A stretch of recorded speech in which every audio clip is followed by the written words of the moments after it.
Hello everyone, welcome to the course of Survey of Major English-Speaking Countries.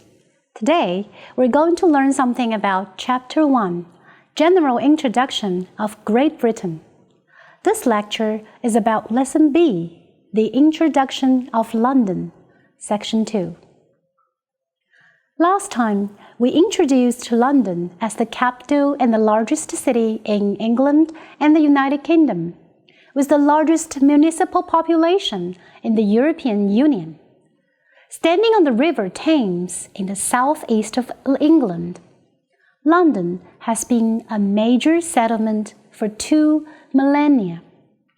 London is considered to be one of the world's most important global cities and has been termed the world's most powerful, most desirable, most influential, most visited, most expensive, innovative, sustainable, most investment-friendly, most popular for work, and the most vegetarian-friendly city in the world. London exerts a considerable impact upon arts, commerce, education, entertainment, fashion, finance, healthcare, media, professional services, research and development, tourism and transportation. London has a diverse range of people of cultures, and more than 300 languages are spoken in the region. London contains many World Heritage Sites and many other famous landmarks. Today, I'm going to introduce some to you. First, London Tower Bridge. Tower Bridge, built between 1886 and 1894, is one of the London's most famous landmarks.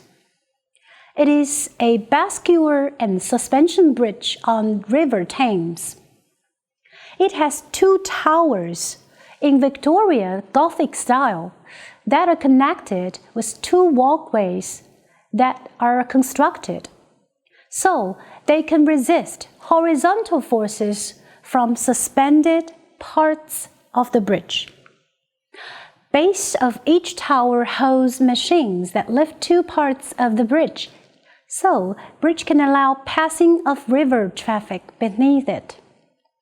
Tower Bridge is located close to the Tower of London, from which it got its name. High-level walkways were built to allow people to cross the Thames, whilst the bridge was lifted to let tall ships sail past. You can enjoy the panoramic views from the walkways situated 45 meters above the Thames and visit the original Victorian engines. Taking photographs of the Tower Bridge is a favorite London tourist activity. But you can also go inside the bridge, where you will have a magnificent view over London from the walkway between 2 bridge towers. Inside the bridge is the Tower Bridge Exhibition, a display area that encompasses the walkway and 2 famous towers where you can observe the Victorian engine room. Visitors can learn about the history of bridge via photos, films, and other media. In 2014, glass floors were installed in the walkways, giving visitors another unusual view from the bridge. The 11-meter, 36 feet long glass floors, more than 40 meters above the river, allow you to observe the traffic over the Tower Bridge from above. It is particularly fascinating to see the bridge open and close below your feet. Second, Westminster Abbey. Westminster Abbey, London church that is the site of coronations and other ceremonies of national significance. It stands just west of the Houses of Parliament in the Greater Borough of Westminster. Situated on the grounds of a former Benedictine monastery, it was refounded as the Collegiate Church of St. Peter in Westminster by Queen Elizabeth I in 1560. In 1987, Westminster Abbey, St. Margaret's Church, and the House of Parliament were collectively designated as a UNESCO World Heritage Site. Since William the Conqueror, every British sovereign has been crowned in the Abbey except Edward V and Edward VIII. Neither of them were crowned.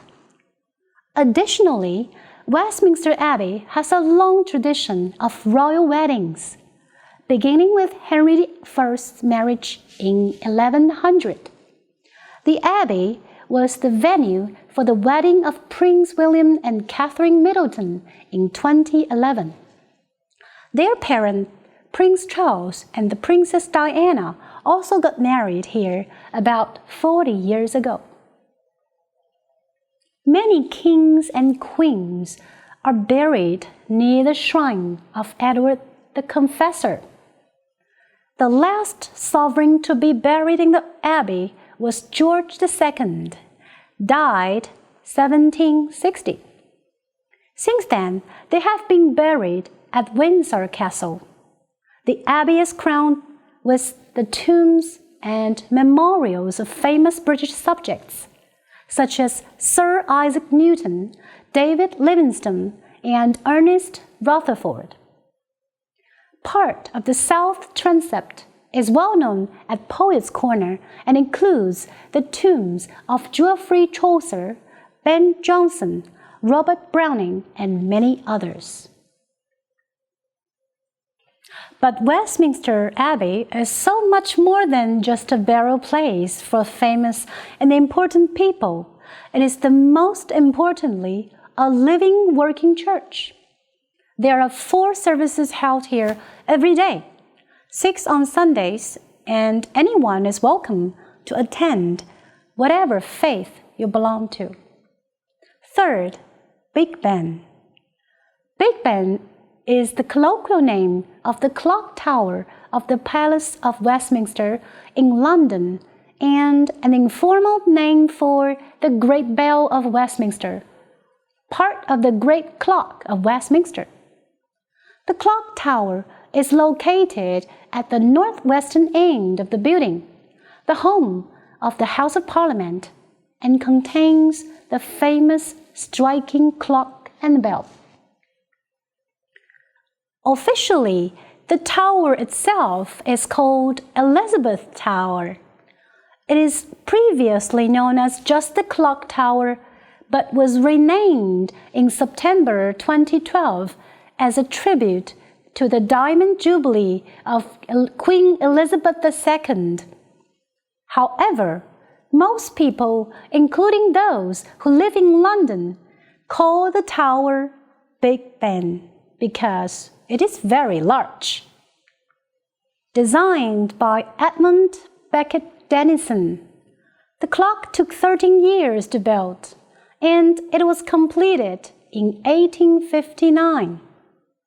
It has worked continuously since then, except for a few months in 1976 when it broke down and had to be fixed. Big Ben is one of the London's best-known landmarks. Some believe it got its name from Sir Benjamin Hall.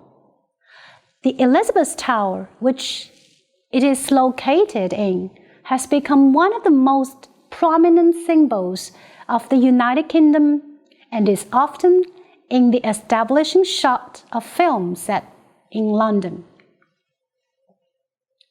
Since August 2017, repair work is being done on the clock, which will take 4 years. For the safety of those doing this work, Big Ben no longer rings out every hour. It will still be heard on special occasions, such as the New Year and Remembrance Day.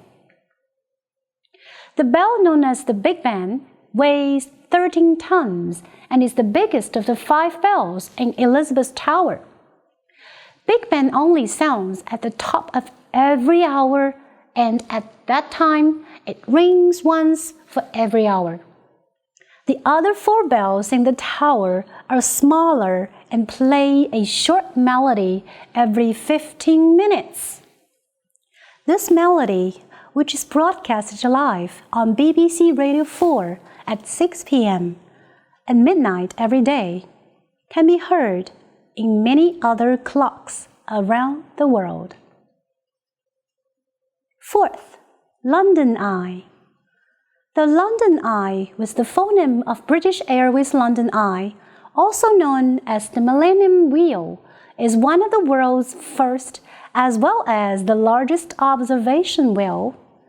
London Eye is one of London's tourist attractions of the Great Sights, towering over the Thames River, Northern Lanes area, facing the Palace of Westminster and Big Ben. The London Eye is now the 3rd largest Ferris wheel after Nanchang Star Ferris wheel, located in Nanchang, China, and the High Flyer in Singapore. It is regarded as a miracle of mathematics and engineering to build the computing power needed for the Ferris wheel, more than the world's largest and most complex construction at the time.